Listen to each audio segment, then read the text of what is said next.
નમસ્કાર મિત્રો, D farmer ચેનલમાં તમારું સ્વાગત છે। દેશ, દુનિયા અને ગુજરાતના તાજા, મોટા અને સૌથી મહત્વપૂર્ણ સમાચાર જાણીએ તે પહેલા ચેનલમાં નવા હોય તો ચેનલને જરૂરથી સબસ્ક્રાઇબ કરી અને વિડીયોને લાઇક કરી દેજો। સરકારી કર્મચારીઓએ મિલકત જાહેર કરવી હવે ફરજિયાત, નહીં તો અટકાવશે પગાર કેન્દ્ર સરકાર। બાંગ્લાદેશ ભારત પાસેથી 50,000 ટન ચોખાની આયાત કરશે। 200 કરોડ રૂપિયાની આયાતને મંજૂરી। દિલ્હી ચૂંટણી માટે આપની ગેરંટી, અરવિંદ કેજરીવાલ ઘોષણાપત્રમાં આપશે મોટા વચનો। છેલ્લા 10 વર્ષમાં કેન્દ્ર સરકારે કૃષિ ક્ષેત્ર પર 100 ગણો ખર્ચ વધાર્યો।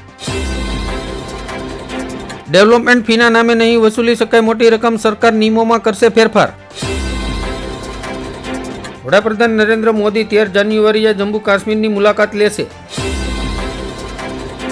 યોગી સરકારનો મોટો નિર્ણય, સંભલમાં 1978માં થયેલા તોફાનની ફરી તપાસ કરશે।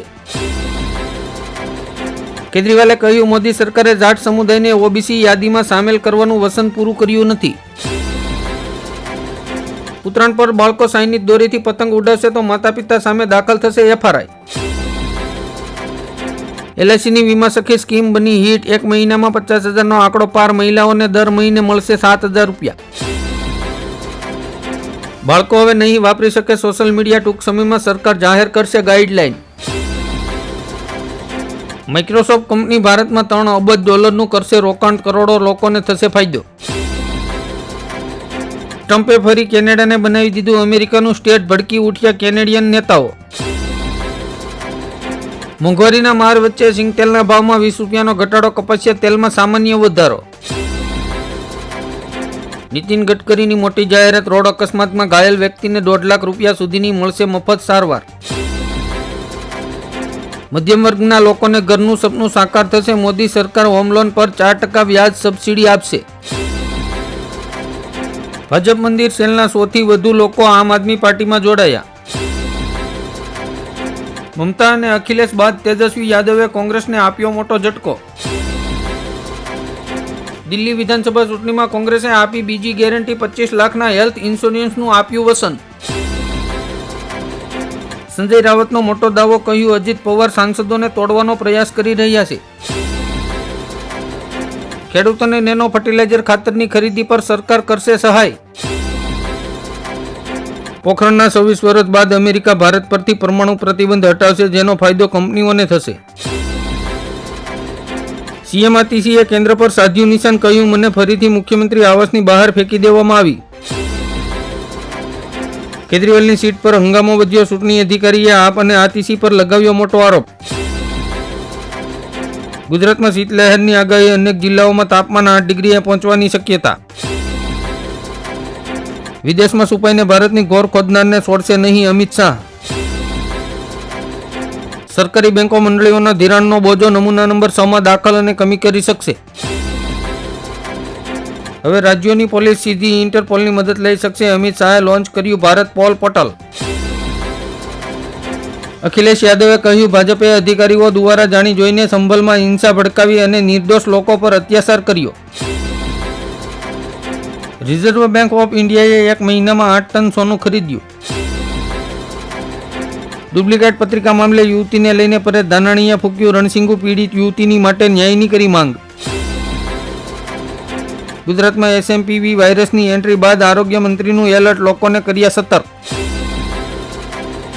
અમરેલીમાં પાટીદારની દીકરીને ન્યાય અપાવવા કોળી સમાજ પણ મેદાનમાં ઉતર્યો, સરકાર સામે મોરચો માંડ્યો। કોંગ્રેસે દિલ્હીની મહિલાઓ માટે પ્યારી દીદી યોજનાની જાહેરાત કરી, દર મહિને આપશે 2500 રૂપિયા। સુપ્રીમ કોર્ટનો મોટો ચુકાદો, જો બાળકો માતા પિતાની સેવા નહીં કરે તો મિલકત પરત લઈ શકશે। અખિલેશ યાદવે સીએમ યોગીની ઈમાનદારી પર ઉઠાવ્યો સવાલ, કહ્યું 2027 સુધીનું લક્ષ્ય। સીએમ ભૂપેન્દ્ર પટેલે ગુજરાતના બિલ્ડરોને આપી સલાહ, પ્રોપર્ટીનું વેચાણ કેવી રીતે થશે તે અંગે જણાવ્યું। ઓયોમાં અપ્રણિત યુગલો પર પ્રતિબંધ, માત્ર પરણિત યુગલોને જ મળશે એન્ટ્રી। રામદેવ મસાલા હવે રામદેવ નામથી પ્રોડક્ટ નહીં વેચી શકે, કોર્ટે કર્યો આદેશ। બાલમુકુંદ આચાર્યએ કહ્યું, કોંગ્રેસે હિન્દુઓ અને સનાતનને બદનામ કરવાનો પ્રયાસ કર્યો। અમરેલી જિલ્લામાં ભાજપના પ્રમુખ બનવા માટે 45 લોકોએ દાવેદારી રજૂ કરી। પ્રિયંકા ગાંધીના ગાલ જેવા રસ્તા બનાવી દે રમેશ બિધુરીનું વિવાદિત નિવેદન. પુલવામા જેવા આત્મઘાતી હુમલાથી હસમસી ઉઠ્યું પાકિસ્તાન, 8 સૈનિકોના મોત. ઇઝરાયેલે ગાઝા પર કહેર વરસાવ્યો, 3 દિવસમાં 94 હવાઈ હુમલામાં 184 લોકોના મોત.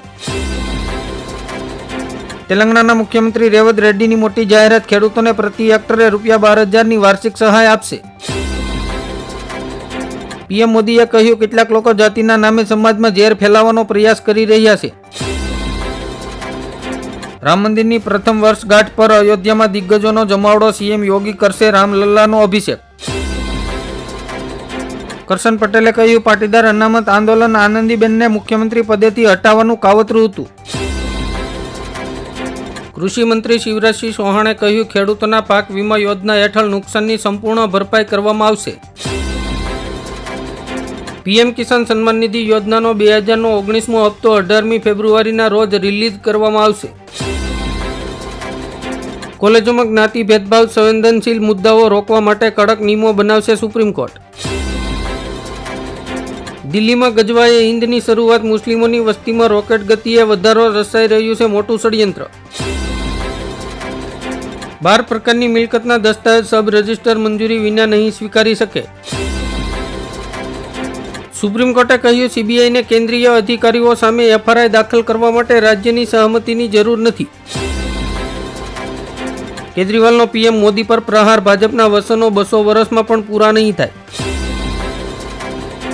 ઉપરાષ્ટ્રપતિ જગદીપ ધનખેડેનું મોટું નિવેદન, ભારતમાં ભટકતી આત્માઓ સનાતન અને હિન્દુ શબ્દ સાંભળીને ચોંકી જાય છે. કેનેડાએ ઇમિગ્રેશન મિનિસ્ટર નિર્દેશ જાહેર કર્યો, માતા પિતા અને દાદા દાદીની સ્પોન્સરશિપ અટકાવી. ચૂંટણી પહેલા અરવિંદ કેજરીવાલની મોટી જાહેરાત, કહ્યું, દિલ્હીમાં પાણીના ખોટા બિલ માફ કરવામાં આવશે. જયરામ રમેશે કહ્યું, પોપકોર્ન પર ટેક્સની જગ્યાએ સરકાર આર્થિક સંકટો પર ધ્યાન આપે.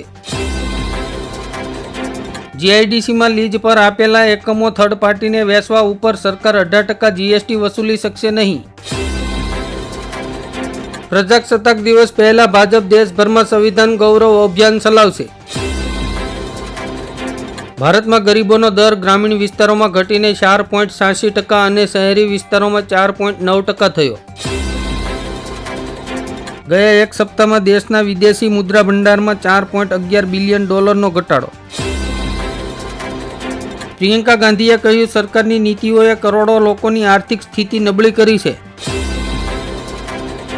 18 વર્ષથી ઓછી ઉંમરના બાળકોને સોશિયલ મીડિયા પર એકાઉન્ટ બનાવવા માટે માતા પિતાની સહમતિ લેવી પડશે.